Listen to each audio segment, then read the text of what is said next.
Assalamualaikum warahmatullahi wabarakatuh.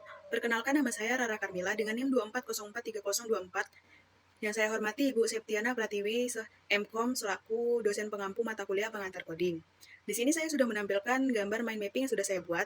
Materi ini berisi 4 topik utama. Yang pertama itu ada pointer dan pengelolaan teks. Yang kedua ada array satu dimensi. Yang ketiga array multidimensi. Dan yang keempat tipe data bentuk atau struct. Keempat materi ini adalah dasar penting dalam pemahaman cara komputer menyimpan dan mengelola data. Baik, mungkin langsung saja kita masuk pada pembahasan yang pertama, yaitu pointer dan pengelolaan teks. Pengertian pointer. Pointer adalah variabel yang berfungsi menyimpan alamat memori dari suatu data. Artinya, pointer tidak menyimpan nilai datanya, melainkan lokasi tempat data itu berada. Dengan mengetahui alamat memori, pointer bisa digunakan untuk mengakses, membaca, atau mengubah data secara tidak langsung.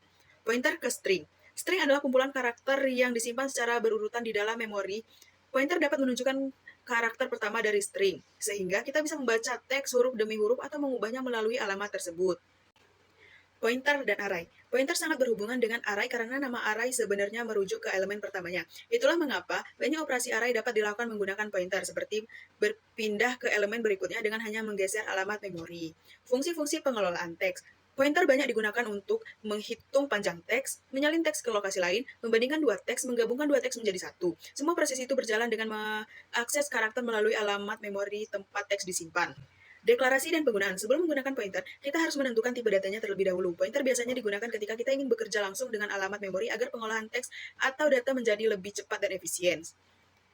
Nah, sekarang kita masuk pada materi yang kedua, yaitu array satu dimensi. Cara deklarasi. Array satu dimensi adalah kumpulan data yang tersusun memanjang dan memiliki tipe yang sama. Sebelum digunakan, array perlu dideklarasikan dengan menentukan beberapa banyak elemen yang ingin disimpan. Contoh penggunaannya, array satu dimensi banyak dipakai dalam kehidupan sehari-hari, misalnya untuk menyimpan daftar nilai, menyimpan daftar harga barang, mencatat jumlah penjualan, menyimpan stok barang. Array cocok untuk data yang sejenis dan jumlahnya banyak. Konsep dan manfaat. Array memiliki beberapa manfaat, di antaranya data mudah diakses karena setiap elemen memiliki nomor urut atau indeks, penyimpanan rapi dan berurutan sehingga mempermudah proses, lebih hemat memori, cepat saat diproses oleh komputer. Cara mengakses elemen. Untuk mengambil atau mengubah nilai pada array, kita menggunakan indeks. Elemen pertama berada di indeks 0, elemen kedua di indeks 1, dan seterusnya. Dengan indeks inilah kita dapat memilih elemen mana yang ingin kita baca atau perbarui. Lalu yang ketiga itu ada array multidimensi, konsep dan struktur. Array multidimensi adalah array yang memiliki lebih dari satu indeks.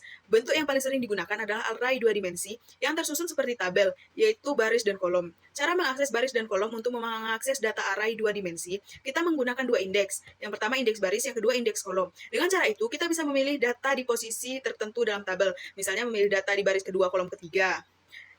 Deklarasi dan inisialisasi dalam array multidimensi, kita menentukan jumlah baris dan jumlah kolom. Setelah ditentukan, barulah kita bisa mengisi datanya satu persatu.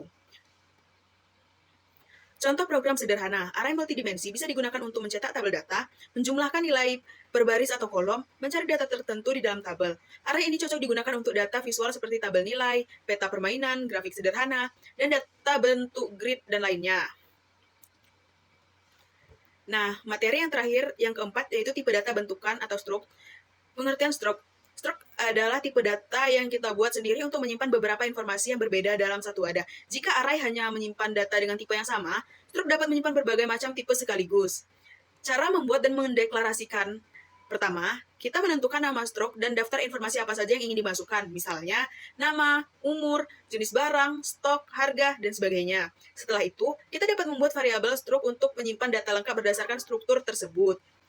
Mengakses anggota struct. Data di dalam struct disebut anggota. Untuk mengaksesnya, kita memanggil nama struct lalu memilih bagian mana yang ingin dibaca, misalnya bagian nama, umur, atau data lainnya. Contoh penggunaan, struct sering digunakan untuk menyimpan data yang lebih kompleks seperti data mahasiswa, data pegawai, data barang, data transaksi, atau data lain yang membutuhkan beberapa informasi dalam satu tempat. Struct membuat data menjadi lebih rapi, lengkap, dan mudah dikelola. Nah, kesimpulannya, 4 materi yang dipelajari tadi memiliki fungsi penting. Yang pertama tadi ada pointer, bekerja dengan alamat, memori, dan sering digunakan untuk mengelola teks. Yang kedua, array satu dimensi, menyimpan kumpulan data sejenis secara berurutan. Yang ketiga, array multidimensi, digunakan untuk data berbentuk tabel atau grid. Lalu yang terakhir, yang keempat, yaitu struct, menyimpan beberapa informasi berbeda dalam satu wadah yang terstruktur. Nah, semua konsep itu menjadi dasar penting untuk memahami cara komputer menyimpan, mengakses, dan mengelola data. Sekian penjelasan dari saya akhiri. Wassalamualaikum warahmatullahi wabarakatuh.